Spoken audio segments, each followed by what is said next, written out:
Hello, and welcome to Totally Schway, a podcast about the DCAU and whatever the hell else I want it to be about. My name is Mary. My name's Luke. And today, we don't actually have any news. So we're going to get straight into it. This topic that we're going to speak about today, I'm overexcited about it, as you could tell, is probably one of my favorite topics, and that's Wonder Woman. So, Luke, when I say Wonder Woman, what is the first thing that comes to mind? Am I blue? No, that is one of the first things that pops into my head, actually. Of course. Which isn't really fair to Wonder Woman because it's Batman singing, but he's singing because of her. But does that answer your question? Yeah. So, mine is... Let's see... I think it's just that first episode that we see her in Justice League, where she has to make that choice. Where it's like, am I going to try to help save the land of man? Or am I going to stay here? And of course, that's Wonder Woman.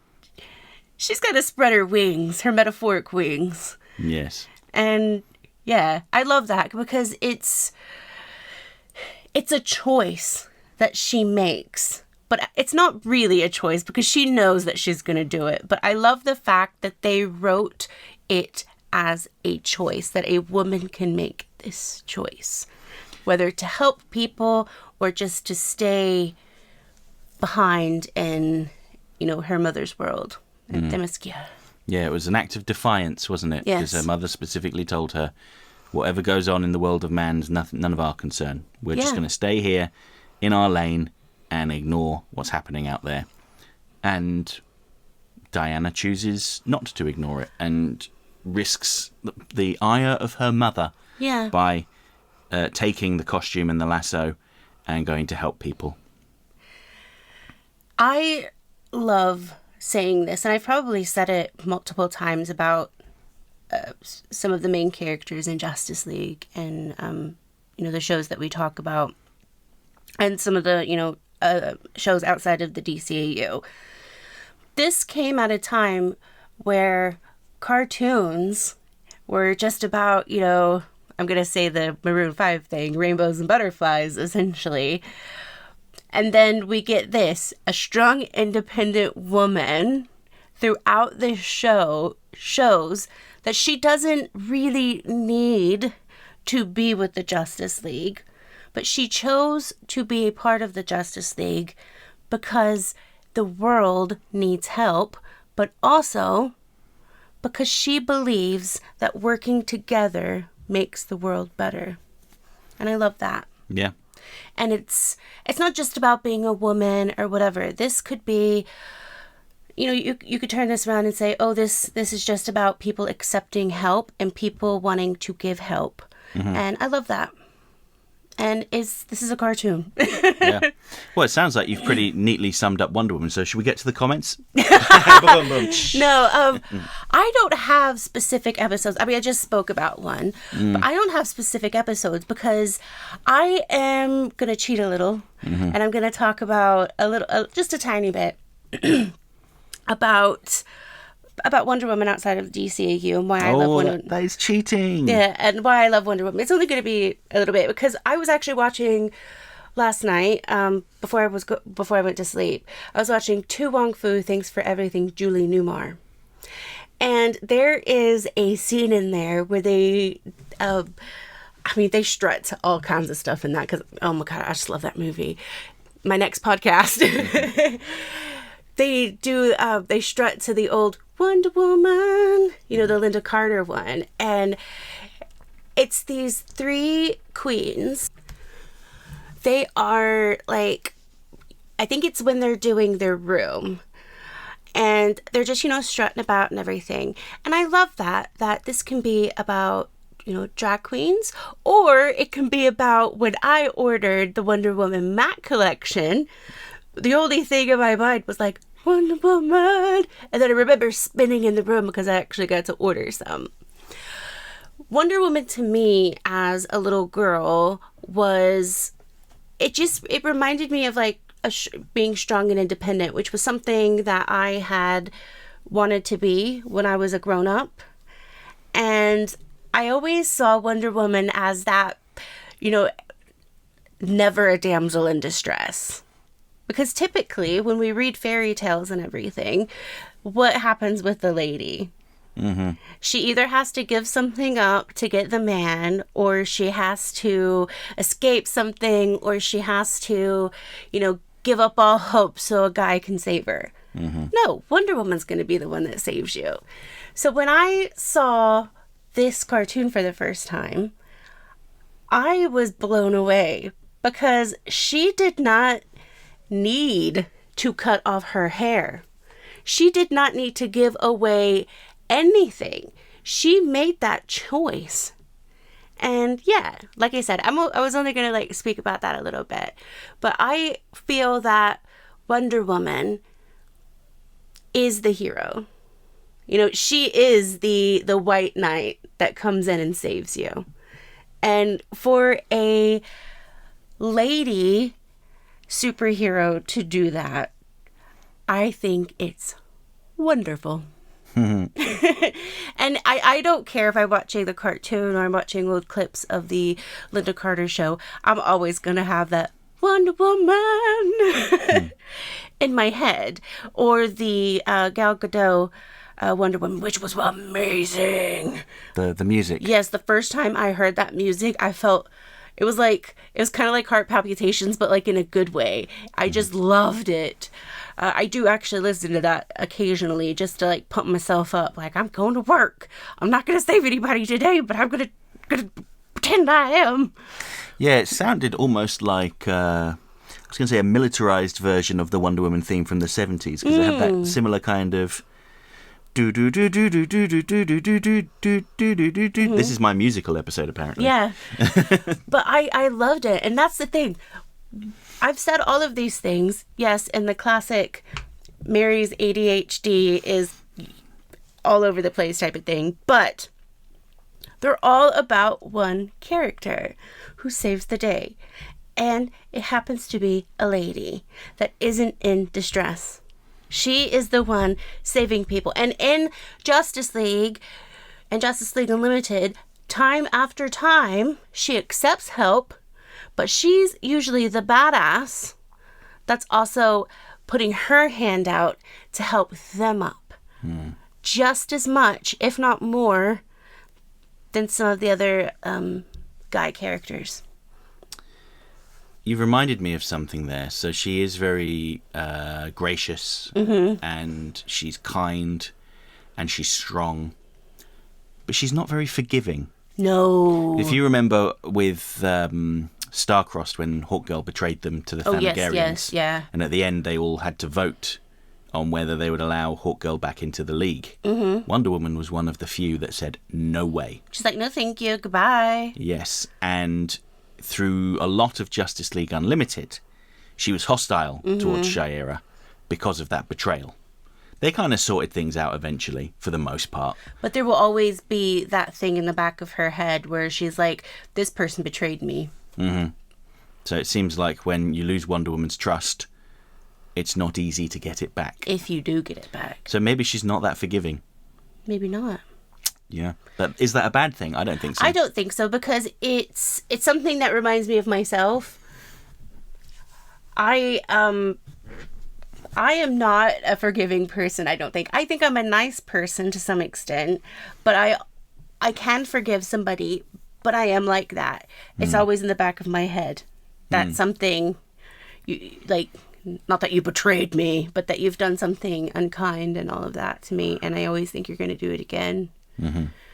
And yeah, it's so great in these animated shows that they actually had substance to these characters. It wasn't just one-dimensional characters. Like, oh my god, this character just is happy all of the time, or this character's just, I don't know, just the funny one or whatever. Because you have characters like Wonder Woman who can be everything. She could be funny, she could be sad, she could be very upset, she can be unforgiving but still be human.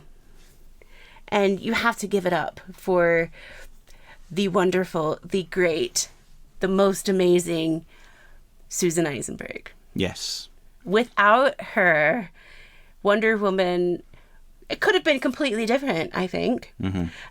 The character, like the voice that she did and just the emotion that she put behind this character, it should have won an Emmy. When you say that, the first scene that comes to my mind is in Hereafter, where Toyman has got this big mech that shoots a laser that seems to disintegrate everything. Mm-hmm. And Batman, I think he's been knocked down. Maybe there's some rubble on top of him, and Wonder Woman, and they're struggling to get to their feet. Toyman aims the laser at them and fires. And Superman dives in front of them, takes the bullet, and gets disintegrated. And they all think he's dead. Wonder Woman's response is to smash Toyman's machine, and she pulls him out, and I forget the exact term she uses, but she basically calls him a little insignificant worm, and that she could crush his head with her bare hands. Mm-hmm. And he's just like this pathetic, very clearly mentally unwell person. Yeah. And she stops herself. I think someone actually holds her hand and goes, "Come on, Diana, let him go." I think it might have been the Flash. I could be mistaken, though. It's been a while since I watched Hereafter. But I think that's kind of indicative of Wonder Woman's character, in that she's not afraid of killing people. Yeah. She doesn't do it, but she is not at all opposed to doing it if she feels it's necessary. And there's that thing that I mentioned earlier about she accepts help, as well as gives help. And I think we can't just think of accepting help as just, oh, I'm in trouble, please help me, as in like I'm falling off of a staircase or whatever. You also have to think of things like the choices I make in life, I need help with that, because this is a moral thing. And she does accept help with her morals, and she's very honorable. Yeah. And I was just thinking then as well about, oh God, I've forgotten the name of the episode because I didn't write it down. But it's the one with Hawk and Dove. Oh, and yes. with Ares, where he has this ultimate weapon made by Hephaestus that is fueled by rage. So Ares takes it to a war zone, and it just basically becomes this unstoppable monster, and Wonder Woman tries to attack it, can't destroy it, beats her up. But the lesson she learns from Hawk and Dove, is that the way to combat hatred and anger is with calmness and compassion. I think we all could learn from that. Yeah, we could, because it's all too easy to just be unkind to people that are being unkind, and really all that does is just puts more unkindness in the world. So, you know, I certainly can be more polite to people, particularly how can I put this? Losers. Yeah, that's a nice way of putting I'm going it. to say that for you. I was going to say bigots, Hey, that's the wrong podcast. ingrates, sycophants, Worms. Yeah, sorry, wrong podcast. There's so many things I like about the character woman, Wonder Woman, the character woman. The character of Wonder Woman is she always gets up. And there is that particular scene I'm thinking about when everybody thinks something was thrown on top of her and she just wasn't getting up yet. But she eventually does. There's like a few minutes. I think it is actually a few minutes where she's not getting up and everybody thinks, oh my gosh, this is it. This is what got her. And then she gets up. And to me, that was such, even when I first watched it in my early 20s, but I just felt, wow, this is something that I think all people, doesn't matter if you're a woman or a man or, gay or straight, we're knocked down so much in life, but we have to get up. And this is a cartoon character that is superhuman, well, metahuman, let's say, and is super strong and has all of these factors that we don't have, that can easily get up after being like punched in the face or kicked in the stomach or, hurt with the words. But there's this moment where you think, oh, it's she's a goner. But then you see her get up and you think, wow, I felt that. I've felt that in my life before where I just have not wanted to get up. But I have. And this leads me to say what I wanted to say the entire podcast. I think we all have a little Wonder Woman in us. Again, I don't care if you're gay, you're straight, you're black, white, or any gender. We have Wonder Woman in us because we can be strong and powerful in any type of way that we want to. But it's up to us to choose to be kind, to be honorable, and to just get up. There's a good parallel in Justice League with Aresia, the other Amazon that left the island going to Man's World, and her response to Man's World was to kill all the men. Yeah. Because she's identified them as being the cause of the problem. Yep. So she releases this virus that makes all the men sick. And yeah, I think that it was quite, I suppose it would be ironic to reveal that Aresia was not actually an Amazon. She was from the world of man, and that the only reason she made it to Paradise Island was because a man saved her and kept her alive while they were afloat in the ocean after their ship sunk. The man died and was the only man buried on Paradise Island because of his heroism. And Aresia was raised as an Amazon. She didn't realise that that she was not an Amazon. Yeah, but it also goes back to that choice. Wonder Woman, an Amazon metahuman, made a choice to be honorable. Aresia made a choice to not be so honorable. She was vengeful. And that is a beautiful thing as well, because it shows that honor didn't come from her being metahuman. That honor came from her just wanting the world, whether it was Themyscira, space, or the land of man. She just wanted it to be a better place. She wanted people to work together and to be the better versions of themselves. And the better worlds. You know, the world is a better place because of Wonder Woman. Yeah. And I know that's right, Gandalf. That's the wrong pet. Gilgamesh came in here. Was like, you're talking about Wonder Woman? But the thing I like about Wonder Woman is that she is also flawed, because she does give in to her anger at times. She, as we mentioned earlier, she holds a grudge, particularly against Hawk Girl, at least for a while. So she's not like spotless. Oh God, no. Peachy keen, perfect like Superman. Superman can do no wrong, apart from when it comes to Darkseid. But Wonder Woman is, I mean, as superhuman as she is very human as well. Yeah. And she doesn't always do the right thing. No. She does try to. Yeah. But she has some flaws, and I think that indicates some very good writing there. Yeah, and it just makes her one of my all-time favorite characters because of that. Because although, I'll say it like 75 more times, although this is a cartoon, the people that wrote this, I for some reason I was like, they wrote that for me. Because it's a flawed human that does have, you know, hard choices to make, but sometimes those hard choices are more about morality and doing things not out of honor, but out of, I could hurt this person, or I could, you know, hate this person forever, but is it going to, you know, be the right thing or the wrong thing? And it's not the situation that's the problem. It's the choice. Am I going to hate Hot Girl forever? Or can I forgive her and move on? but still just remember that in the back of my head? Or can I just hate her? Or, with Toy Man, I could hurt this guy pretty bad. I could do it right now. But with the help of a friend, she's like, meh, maybe later.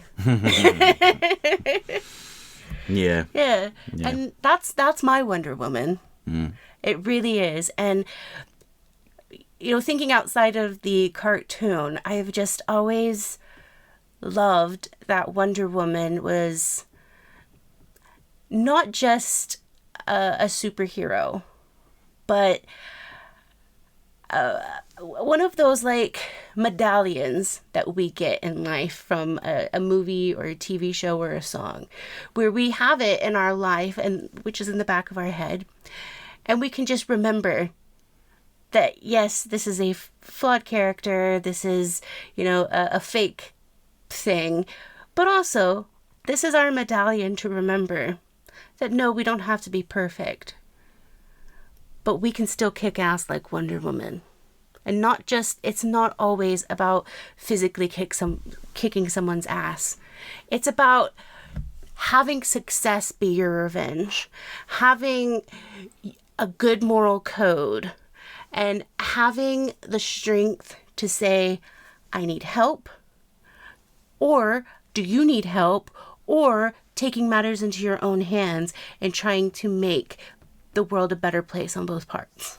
Because it's not just one-sided with Wonder Woman. Because she does think about, for lack of a better term, both teams. Men and women. Mm-hmm. Alien and human. Yeah. Cool. So, do we want to bring up something that people often talk about with the DCAU Wonder Woman, and that's her relationship with Batman? Yes. You want to talk about it now? Yeah. Okay. It's one of those things, I know some people say with Lois Lane and Clark Kent, are they, aren't they? They are. That's my, that's not even my opinion. That's what it is. But with Wonder Woman and Batman, with the, I don't know. You really don't know. Is it just a tongue-in-cheek thing? Or is it one-sided? Or what do you think?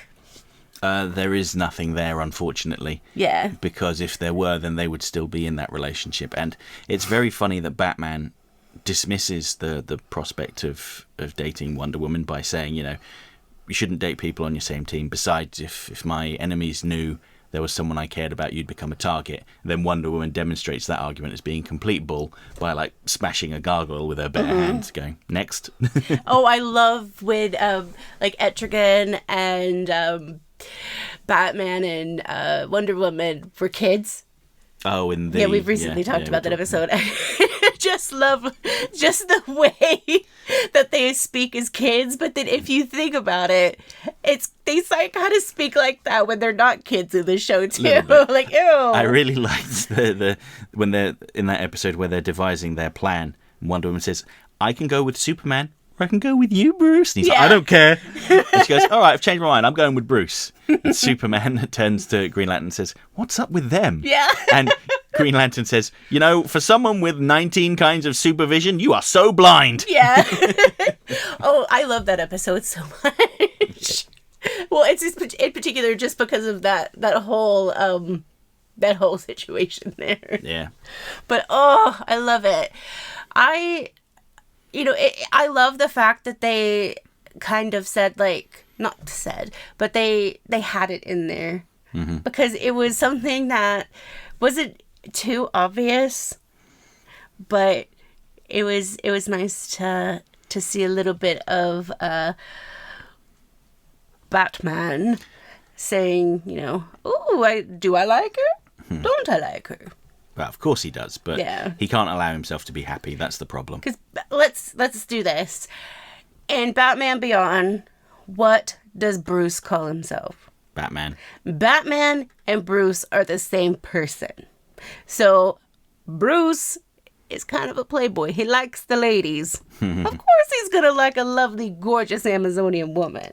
Wonderful man. Yes, but he equates relationships with trauma. Well, I was going to say with happiness, and then that kind of stops him from feeling his trauma. Oh, yeah. And then he won't be Batman anymore. Like in Chemistry, when he decides he's going to marry that poison ivy plant woman, he's like, well, I'm not going to be Batman anymore. I've got to give it up. And similarly with Andrea Beaumont in Mask of the Phantasm, he was going to give up on his mission to marry her, and then she ran off and damned him to the rest of his life being Batman.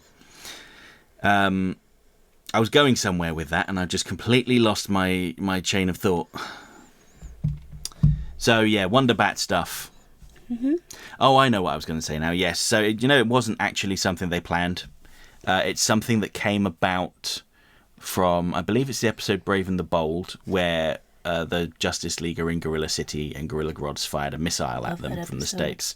And Wonder Woman kind of shields... Well, she stops one of the missiles by catching it in midair, but she gets forced into the ground and buried under rubble. And Batman goes running up to there and starts desperately trying to dig her out of the rubble. And it wasn't written in like a concerned in a romantic way, but that's the way that Kevin Conroy played it.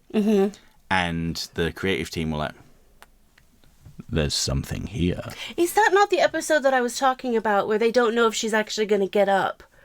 Possibly. I think it might be. Or it might be mixing two episodes together. Might be. To be honest with you guys, this is one of the first years in a very long time where I haven't rewatched Justice League and Justice League Unlimited. Hand over your badge and gun. Get out. I'm kind of waiting until it gets a little chillier outside. I don't know why. I watch Twilight and Justice League when it's colder. Superman when it's warmer. Yeah. But yeah, The Brave and the Bold, beautiful. If there is an episode that you show somebody of this animated series, that's one of them, in my opinion. Really? Yeah, because it's not necessarily for the storyline itself. It's the fact that in that episode you get to see bits of the character, like each character, that kind of strongly says who they are. Although I do like the storyline, I'm just going to be honest. Yeah. Yeah, and I suppose just on the last bit of Wonder Bat stuff is this little piggy where Cersei turns Wonder Woman into a pig. Oh, and Batman has to try and rescue her. And he brings in Buona Beast to help. Now, Buona Beast, he is a very obscure character. I'm glad they did that. And his ability is that he can talk to animals. So he's like in this pigsty with hundreds of pigs going, has anybody seen a kind of pale pig? She's got bracelets on. She should stand out. Come on, guys, help me out here. But in order to get Cersei to reverse the spell, Batman has to give up something very dear to him that he can never reclaim once it's gone. And that is his dignity. And he has to perform in front of a crowd at this, I think it's a Greek amphitheatre that's like a nightclub for magical people. Oh, yes. And so this gives Kevin Conroy the chance to sing. And apparently he loved to, well, we know he loved to sing. Yeah. I've got some of his songs uploaded on my channel, yeah. Oh, it's making me sad. But yeah, that's a very beautiful moment. And there's a really funny bit where he's kind of like halfway through the song, and Zatanna says to Cersei, so you're going to undo the spell? She goes, yeah, sure. Should we tell Batman that he's done enough? No, let him keep going. Let him keep going. I know this is a Wonder Woman episode, but I could always go back on Kevin Conroy. Let's be real. I love the fact that he not only did wonderful voice acting, but he also lent his voice in that way too. And it wasn't bad. No. It was really great. It sucks that we didn't get to see him sing live, but I don't think he did that very often that I know of. But yeah, I think that's our Wonder Woman episode. Do you want to get to the comments?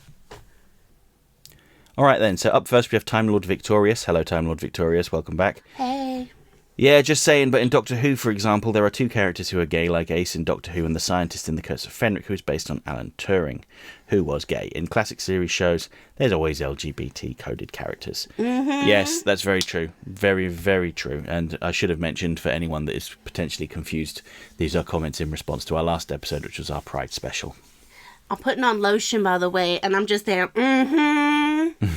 because this is literally how I do in the mornings and at the end of my day. So I'm just being realistic with you guys. Next we have Screen Wiper, who says, Hey. a reckless fool, an entitled liar, a simpering little coward. I love Luke's righteous condemnation in his villain video essays. It's very nice of you to say. Yeah. Some people say I get on my high horse and I'm judgmental. Maybe that is true. You want to know something? I kind of like Luke too. I mean, Well, that's good. yeah, he's pretty good. He's a pretty cool guy. I'm just saying, like, it might be something there. Screen Wiper also has an update on his chickens, Yes. saying that after young Pebble's tragic, untimely death to cancer, there are only 3 hens left. I won't be getting more until I lose another, because it's easier to introduce 2 to a group of 2 than 2 to a group of 3. Blue is still going strong and stable, still head of the pack when I'm not around, and my deputy when I am around, keeping Wilma and course. Betty in line, especially Wilma. Yeah. Betty got sick again because she didn't go on sick leave like I told her to. Once layer on top of top quality eggs, she started laying ones that break, and this can cause the same infection that nearly killed Blue last summer. So I gave her a hormone implant that works like the pill and stops them making eggs. Instead of not laying eggs at all, the quality of the eggs improved instead for like a month. Then they got bad again a couple of weeks ago, so it was hormones again. This time it seems to have worked. She hasn't laid in days and stopped showing signs of illness. When the hormones wear off in 1 to 8 months' time, we'll see what her eggs are like again. Wilma is the only egg layer left and gives me about 5 eggs a week. Still got some older Wilma and Betty eggs in stock, so I'm okay for now. You can get ethical eggs at a nearby farm if it isn't enough, or posh organic ones from Aldi if needs be. After dealing with Pebbles getting sick, then Betty getting sick and Pebbles getting sick again and dying, then Betty getting sick and recovering again, I thought all the drama was over. But no, now I have to deal with a red mite infestation in the coop. I've taken thousands of lives exterminating them. They cannot be scared off, and like the far right, they cannot be reasoned with. They can only be killed. I don't like killing things, but these little bastards threatened and upset my dinosaurs and got on my bad side. I won't stop until they're dead. It's a lot of work, but the worst is over. Pebbles was chill and thus the social glue of the pack. Every hen considered her their best friend. She has been dead for a week and a half at this time, and hens have been strengthening the bonds they have with each other now they don't have her. Good to see. They've also enjoyed seeing me lots as I decontaminate the coop, a process that takes days. Can we just give it up for the real heroes of this? The chickens. Bravo. We love the chicken. Oh, thank you for the update. I did read that, by the way, but I wanted to say it on the podcast. You know, like I've said about like our quote unquote pets, even though I don't really think they're pets, our little family members. It's hard to lose one of them, but as with my Isis, I've noticed that the bond that I have with her sons, Thorn and Apollo, got better after she left, and I think that's because they saw my sadness. And let's be real, animals are freaking cool, and they have feelings too, despite what scientists used to say, because there were scientists that used to say that critters like chickens and dogs didn't have feelings, but they do. Yeah, they obviously do. If you spend any time with them, you can Yeah. tell. Next comment. So we have Big Mikey P, Michael Andre Parlon. Maggie P! Right on cue after seeing the latest Hell of a Boss episode starring Cristina V. Valenzuela hours ago. Not happy and lovey-dovey story though, but good songs and character. That's the thing about Maggie and Toby and Apocalypse now. I actually figured they were an item back then, even when I saw the two-parter as I was young, and I was pretty fine with it. That's saying something since this was before I got exposed to Buffy the Vampire Slayer and Revolutionary Girl Utena, 2 shows that, birthed my interest in Yuri/girls' love stories and other queer stories. Still got trauma from the former's, seeing red though. Strange how I remember Teddy Lupus more compared to the villain of Prophecy of Doom. Anyways, shame we didn't get more Teddy, especially when we compare the straight reappearance of Harvey Dent, Bo, Grace, and good old Nora Freeze in the tie-in comics. Andrea Romano is a voice-director gem, even in shows I don't like anymore, Voltron Legendary Defender for one. She does remarkable work in doing the right dialogue. If only she worked for shows like the Marvel 92131 cartoons. At least contemporaries like The Tick and Beast Wars Transformers were lucky to have Susan Blue, who's also a fine voice director. She also worked in Ben 10 Omniverse, for which she succeeded for Romano, who did Alien Force and Ultimate Alien, far as I know. Believe me, Harley and Ivy seem more obvious in the tie-in comics than in the cartoon canon. See the Batman Adventures one-shot and the Gotham Knights comic Black and White side story The Bet as examples. At 15 minutes and 17 seconds, gotta love the first Naked Gun, and also the first Austin Powers as an aside. Their sequels felt lacking in some places to me, and fellow viewers nowadays, although I'm still more partial to the Naked Gun sequels for some reason. Don't worry, some of us still know MySpace, but mostly are reminded from places like Dragon Ball Z Abridged. 19 minutes 26 seconds, that two-face smirk. Elseworlds though it might be, BTEC Season 3 Issue 2 is a gem. Would have liked to see more Selma Riesdale or a similar composite character in other tales, even outside of the DCAU. She's basically the storyline's answer to good cop Aoi Futaba. I'm sorry I've said that wrong, I'm certain. Of You're Under Arrest, in my opinion. Anyways, I can excuse the insensitive part since it does make sense when you realise that Gotham Gods is supposedly set in the early 2000s, from which being trans isn't as well accepted as the 2010s onwards. In short, an acceptable time capsule, akin to keeping the Twin Towers intact in fictional verses like Marvel's 92131. Dang, why am I always referring to that love it, hate it cartoon universe in this podcast? Sigh. Like it or not, I prefer the interpretation that DCAU Renee is bisexual yet was happily married to an off-screen man and a good husband at that, which means she should be a faithfully celibate widow. Gotta stay faithful to what is somewhat canon and not depend on Word of St. Paul's trope. For though I may be accepting and at most adoring for LGBTQ plus romances, I am not rabid enough to pander too much for undeserving and unnaturally forced queer exposure if it clashes with what is essentially foundational fiction gospel. Sorry, Sherlock Holmes ex John James, I actually don't know his first name, Watson. Shippers, but you're being too much. Can excuse the Two-Face bit on the writer's Bible, but only because we know the on-screen animated truth. Shame the opinion goes both ways and can lead to heavy disillusionment. Take, for example, I love Ender's Game and the first Monkey Island sword-fighting wordplay, despite Orson Scott Card's ultra-conservatism. I still like the Harry Potter septology, plus a bunch of side books like Beedle the Bard, even with J.K. Rowling's mind-numbing transphobia and suspected pro-neo-Nazi ties. The likes of Kill Bill and Baby Driver are very much rewatchably memorable, despite Harvey Weinstein and Kevin Spacey's respective involvement. But by God, they are nothing camels back-breakingly compared to idolised voice actress Tara Strong, of all people, showing extreme support for the rogue Zionist Israel hardliners, while horrifyingly demonising the besieged Palestinian bystanders separate from the equally dreaded Hamas. Overall, a kind of a huge shame. Even the notable queer folk in the DCAU seem comparatively underused and not that fleshed out, and if no one wants otherwise, that only depends if we get really good side material from stuff like comic book anthologies that may or may not be true canon, and even then, do the higher-ups want to greenlight the content, and even then, would they be critically and financially successful? Damn, the comments and responses are getting longer. I worry for Flipside.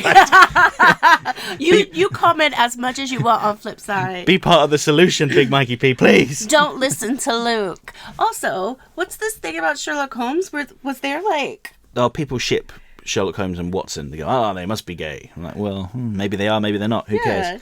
I mean, that's the thing. Like, I'm thinking now, like... I don't read fan fiction very often, but, like, do I need to read Sherlock Holmes fan fiction to get into this? Oh.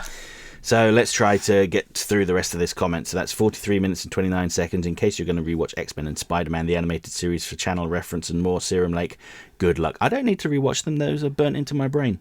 I watch them loads. I'm going to start rewatching... Well, actually, I already have started rewatching X-Men.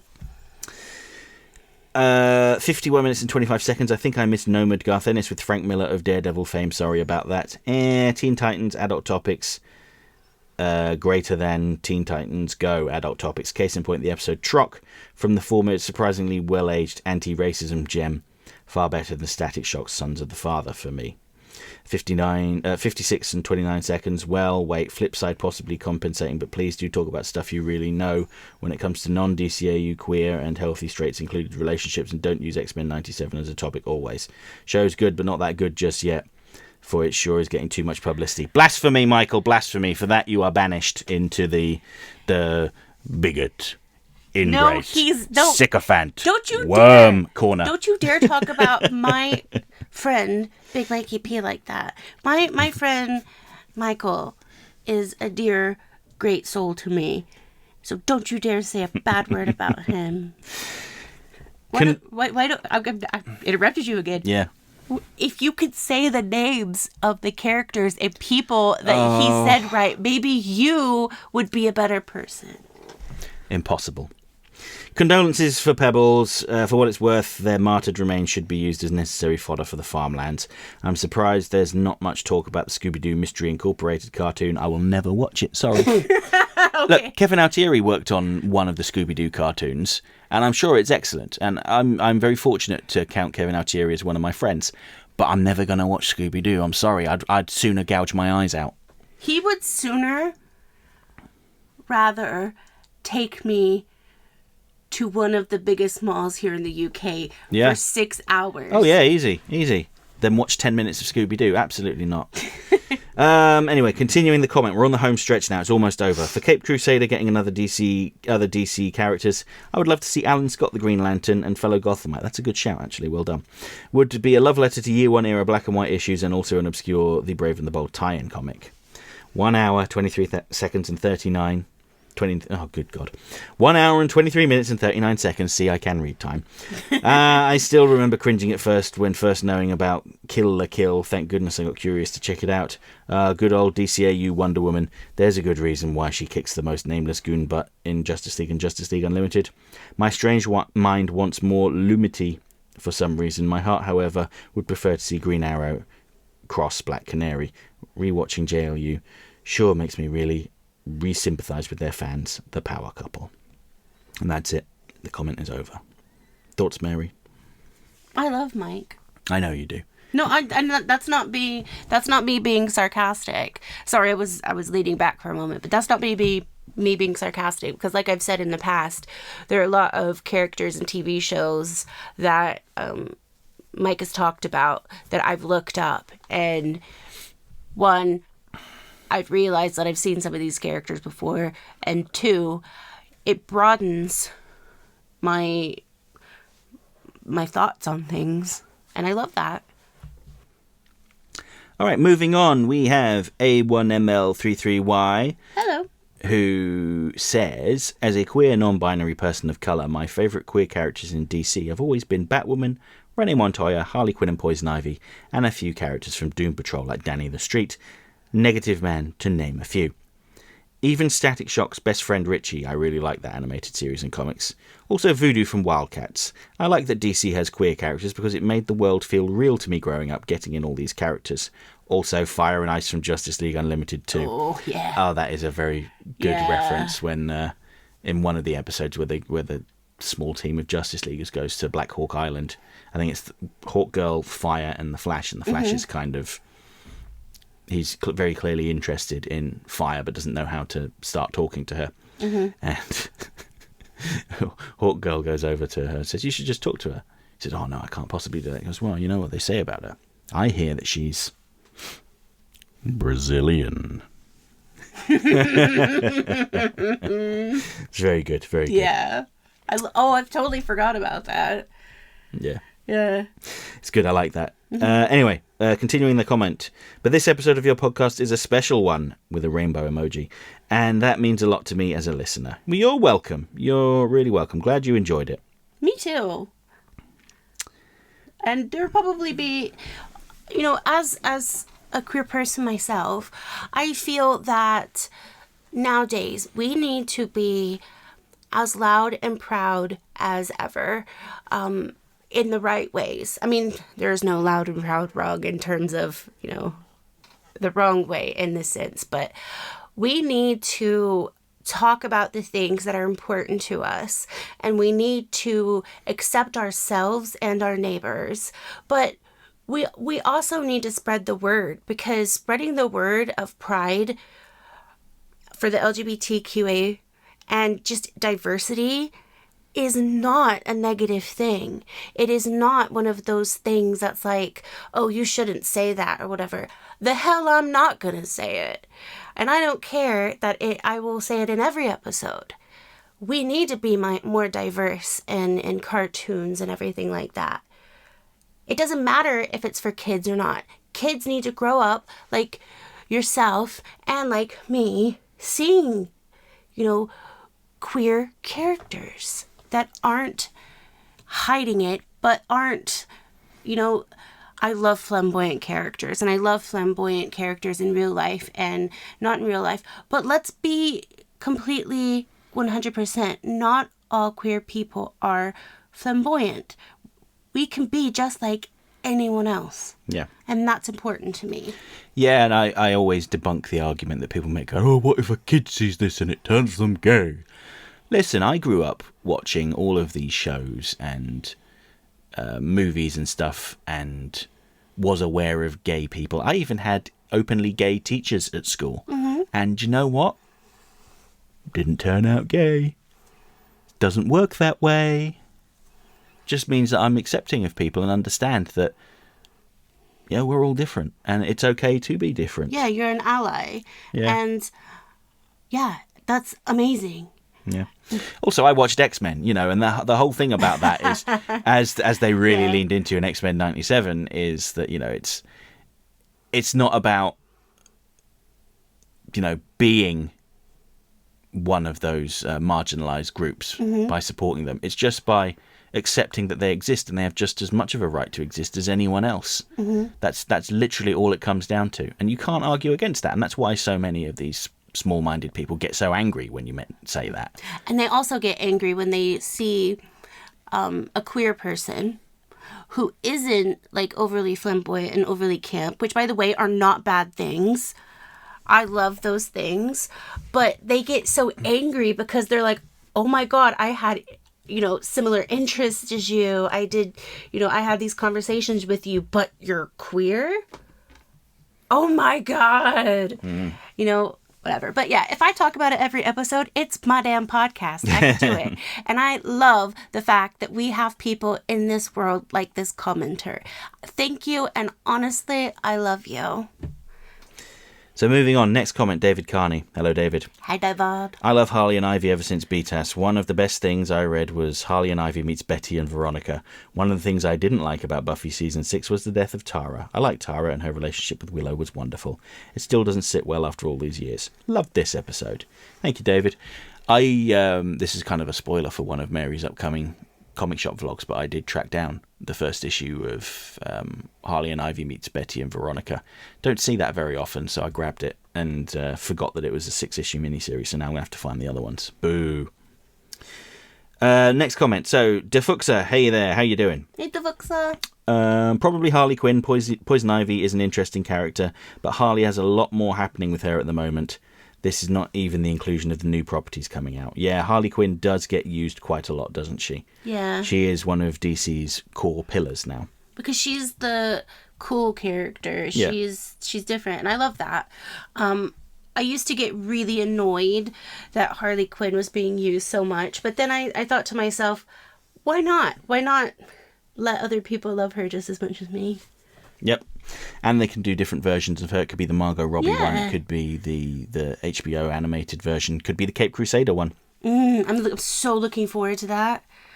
Oh, I think it's going to be garbage, Mary. Yeah, apparently I read on the internet that because it's got a load of race swapping in it, it's pandering to the, what do they call it now, the woke agenda? Go to hell. Yeah, I'm kidding. I am kidding. I know you're joking. Yeah. But anyway, moving on. Captain Alces. Captain Alces. Hello, Captain. How you doing? Choose between Harley and Ivy. Oof, it's tough, but I'll suggest Poison Ivy. I feel she all too often gets relegated to Harley Quinn's girlfriend, but is such a strong character in her own right. And Harley, though great, is dangerously close to overexposed, much like the aforementioned Joker, coincidentally. That said, I love them both dearly and always happy to talk about either. Regarding this wonderful episode of Totally Schway podcast, I really appreciate the focus on minor characters where we still had big players to reference. When Luke mentioned subtext, I immediately thought of Clayface, but you brought up his boyfriend Teddy instead. That poor man, he worked so hard for their relationship, and Matt took out all his frustration on him. It's a shame that fear of upsetting delicate sensibilities didn't allow BTAS to follow up more directly with their relationship. There's so much powerful material to explore there. I'd like to have seen Teddy go through a similar journey as Harley, mourning his relationship and learning to move on. I can hear Ron Perlman's haunting voice in my mind as Matt Hagen finally appreciates he'd driven away someone truly special to him, and his lonely life of crime is entirely his own fault.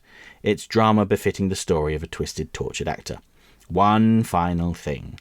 For some ungodly reason, there's no one I wish I could talk to about Scooby-Doo more than Luke. It just tickles me. I shall explain.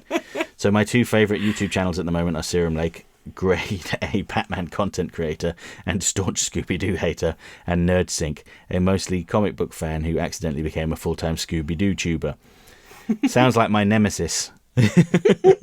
Silly coincidence, and since Scooby-Doo is quite hit and miss, that's one way of putting it, I've had to explain to many people why I like the franchise. What always makes people understand is when I talk about how adaptable the franchise is and why it's been through so many iterations on the same formula.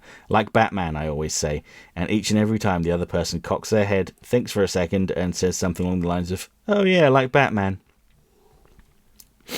I'm not saying it.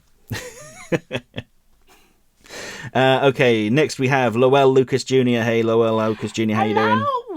Honestly, I really like Teddy. I thought he was a really great guy who seemed to put a lot of himself into what he does, and he cares. Plus, I'm sorry, Matt, but what was a damn good-looking turkey he cooked for you? Shame on you! I always looked at Harley Quinn and Ivy as being bi. There's no doubt they love each other, and yet I know both of them love dudes and are the types that are close but always open to other relationships. I also admire their kinship, as Harley truly cares about anyone she's involved with. You can blame it on her credentials as a psychiatrist, but will put her all into it. Ivy might as well be the Demeter herself, for she's shown a strong, nurturing side that only those close to her can experience. I truly love those two and wish DC comes up with better stories for them. Harley tends to get the action books, while poor Ivy's been relegated to being murdered or was victimized like her early counterparts. Shares it with those that she is close to. It breaks my heart how this green goddess can be sharp like a rose, but still elegant and beautiful when handled respectfully. Word.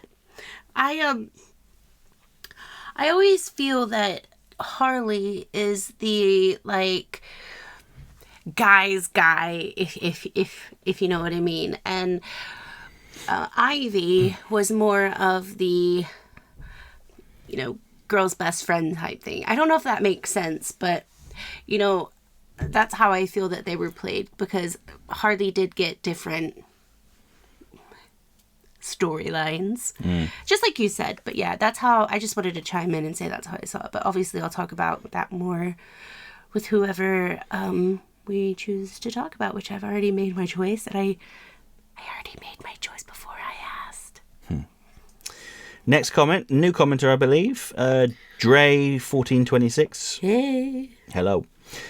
He's not a Batman character, although he is part of the DCAU, but I really like Richie from Static Shock. He was the main character's gay best friend, but he still later got his own powers and was able to contribute to a lot of Virgil's victories. I like how they conveyed his queerness specifically through a design detail, namely the one earring he wore in his left ear. Is that actually a thing? I always thought that was just something people said, getting a piercing in the left ear was being coded. So from what I'm only talking about from what I experienced in the 90s, apparently that was like a big thing. There was even news stories on like the local news station, like don't get, because there was this whole thing about kids getting one ear. Yeah. It didn't matter if you were like a girl or boy, you get one ear. There was a news story in particular on one of the Oklahoma stations saying, don't let them get it in the left ear because people will think things. Yeah, I remember at school there was a kid who got his left ear pierced, and he kept going around going, doesn't mean I'm gay. I was like, why would it? Yeah, anyway. I never understood that. Yeah. I'm like, it's just an earring in your ear. Apparently it's a thing. But anyway, as you said, that is some good design there, very subtle. I also like the fact that they put those little all throughout the DCAU, they've got little things like that where the society was saying this, so they add that just because they can. Okay, next comment, another new commenter, stolen buns. I would be furious if someone stole my buns. Me too. And I'm referring to something you eat, not the posterior. Oh, I was talking about my butt. I was talking about my butt. And they say, the divine art was amazing. She is a legend and was the original inspiration for Ursula the Sea Witch. Tell the conservative Disney fans that. Yeah. Moving on to the next new commenter, Corbin Leonard. Hello, Corbin. Who says Pride Month sucks. Well, let me tell you about this. Well, it would be nice if you elaborated why, other than... Because, if you just make very short statements like that, people can read into what you're saying. Now, maybe that was your intention. Maybe you didn't want to go into specifics of why you are unhappy with Pride Month. There are some people, including people within the LGBTQ plus community, that feel like it's patronising. I can understand that, I suppose, but, everyone needs to make their own choice about these things. Most people that say that, however, are coming from a place of bigotry, and I really hope you're not, because if you are, then you are listening to the wrong podcast. You're taking part in the wrong channel. I don't know if watching any of my content might have made you think that bigotry would be accepted, because let me tell you, it absolutely isn't. In no form. In no form. I have zero tolerance for racism, homophobia, sexism. You can say that you disagree with me. You can say that you think I'm wrong about stuff. That's absolutely fine. But you need to be respectful.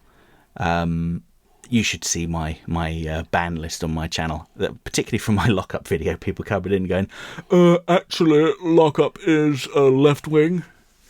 Yeah, so what I have to say about that is, please don't watch our stuff. Well, you don't know. He might be a queer person himself, saying that he feels like it's objectifying them. Maybe. Well, that's his view. But if you're saying this in an unkind way, please don't watch our stuff. Please don't comment, because I'm queer. I'm here, and I'm not likely to leave anytime soon, unless it's 9:00 when I have to go down. I've got to go down to another town, but I'm still going to do my boogie there, and I'm still going to be as loud and proud as I want to be. And maybe you aren't being unkind, but when you say statements like that, you need to elaborate. Yeah, generally it is good to elaborate, because otherwise people may jump to the wrong conclusion. Like I have. Right, so last comment is the Phantasm. Phantasm! Hello, really sorry for not being able to write a comment last time. I've just been really busy as of late. Also, Luke, do not worry, I don't intend to write a comment as long as the one I did for the Dick Grayson video in the future. That was just because of the subject matter. To briefly touch upon the last time subject, I actually want to thank you, because it was in one of your older videos that I became aware of Kevin Conroy's issue for DC Pride, which I read after I saw the video, and it was really nice to see everything he went through in his life and on his journey to becoming Batman, and how it helped shape his performance. Now I'm quite excited to talk about the DCAU Wonder Woman, easily one of the best characters in the DCAU. Word. I so love Susan Eisenberg's performance, and the way her voice can shift from sweet, gentle and soft to that of a fierce warrior. Diana feels like someone that wants you to have established a friendship with her. She will deeply value your loyalty and kindness, but as soon as you betray that loyalty, she's not afraid to treat you like a stranger, and you are going to have a very hard time earning her trust back. That was a long sentence. Whew. Obviously, the most well-known example of this is with Shayera. Diana is angry when she has to be, and definitely sometimes lets her emotions get the better of her, but she's also kind, compassionate, caring, stubborn, opinionated, highly competitive, and very outgoing. She tries to avoid conflict, but if pressed, she will engage in battle and will always defend her friends. DCAU Wonder Woman is fearless and focused on her objectives. She will not hide from her actions and always makes herself available to face the consequences.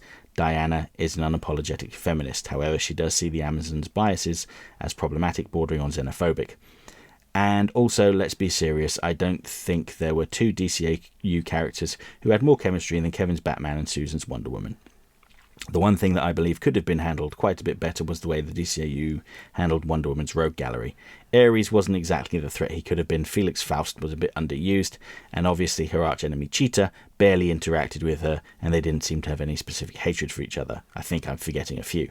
My favourite way one of Wonder Woman's villains was used was Cersei, but still it was a one-off appearance, albeit a pretty memorable one. That's it for the comments. We're done. By the way, never, ever, ever, ever apologize for writing a long comment, because I like Luke's voice, and he acts like he's a grump.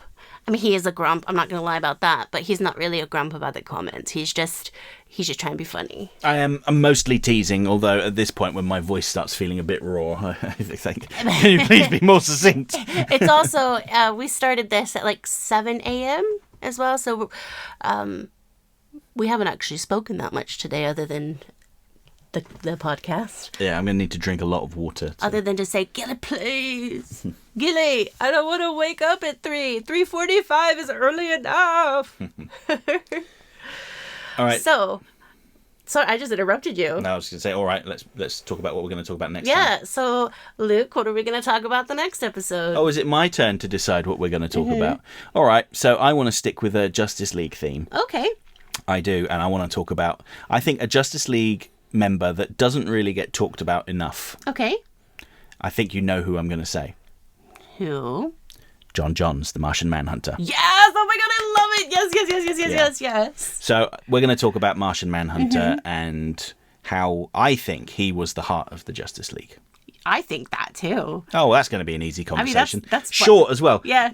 John Johns was the heart of the Justice League. Now I into agree. The comments. And now you see why we're married.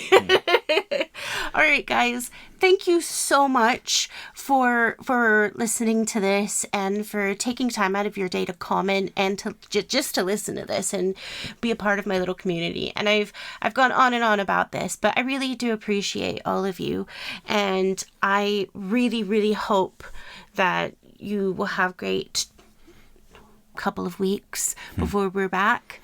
And I really do enjoy the comments and everything. So thank you, guys. And if you are desperate to hear more from us, there are a couple of things you can listen to. So we have the sister podcast, Totally Schway, Flipside. Really? Oh, really? Yeah, I know. What is her name? Flipside. Where we're currently talking about X-Men 97.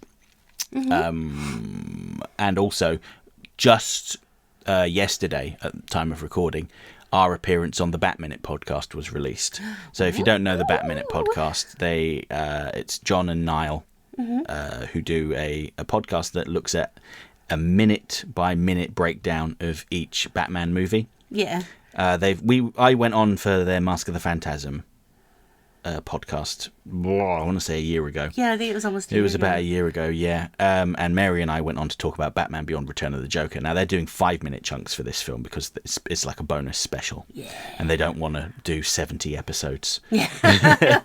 But, 30 is going to be fine. No, it won't be 30. It'll be like 20, something like that. 15 to 20. I can't count. But we went on there and talked about an early chunk of Batman Beyond Return of the Joker, specifically the sequence where Terry McGinnis goes to Commissioner Gordon's office to try and find out more about the Joker and gets shut down by Barbara Gordon. Say what? Yes, and I would also just like to ask that if you haven't already, head over to Mary's YouTube channel and subscribe there. She made a little video of our favourite bit of dialogue from X-Men 97 with Magneto, the thing I've referenced probably about 5 times in this episode already. Playing over the top of a very small protest against the Pride Parade in London. And it's funny, I can think back to not even 10 years ago, there would probably be maybe 100, maybe hundreds of people protesting Pride. This time there was barely a dozen. Yeah, I don't even think there might have been just a dozen in that particular group. And then there was one group that had one. It wasn't even a group, it was just this single lady. Just one lady. I didn't put her face on there because I just didn't feel like it was appropriate. No, but it's just indicative of how the times they are a-changing. They are a-changing. All right, we're done now. Love you, bye!